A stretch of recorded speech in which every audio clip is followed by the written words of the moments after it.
Hi, this is Matt with AppliancePartsPros.com. Today we'll be showing you how to repair your appliance. Remember, anytime you work on an appliance, make sure it's unplugged or the circuit breakers are off so there's no chance of electrocution. In this video, we're going to show you how to change out the Whirlpool washer outer door boot seal clamp. It's going to be a very easy repair and it'll only take a few minutes to show you how to do it. If you already have one of these, great. If not, you can click on the link below or get it at AppliancePartsPros.com. When you open up the package, you're going to get the new outer door boot seal clamp. The outer door boot seal clamp holds the door boot seal onto the front panel. The main reason you'll be changing it out is if it's damaged, you're getting water leaking on the floor. In order to change the part, we have to open up the washer door. Now that we have the door open, we have access to the outer door boot seal clamp. It goes around the door boot seal on the outer panel.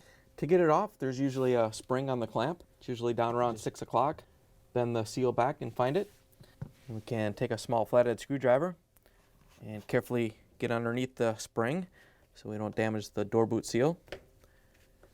Just carefully pry it out of the groove.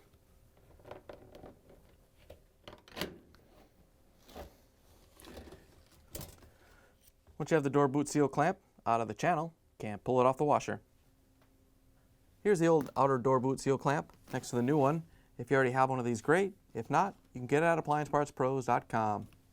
Before you put the new clamp on, you want to make sure the door boot seal is all the way on around the frame. And we're going to put the clamp on, making sure the spring's down there around 6 o'clock. We're going to go up and around.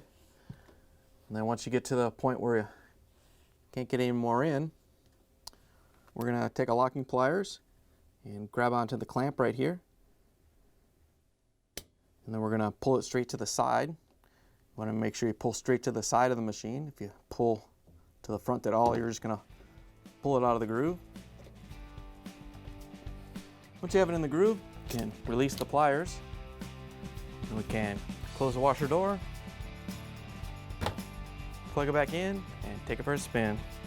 Thanks for joining us for another successful repair brought to you by AppliancePartsPros.com.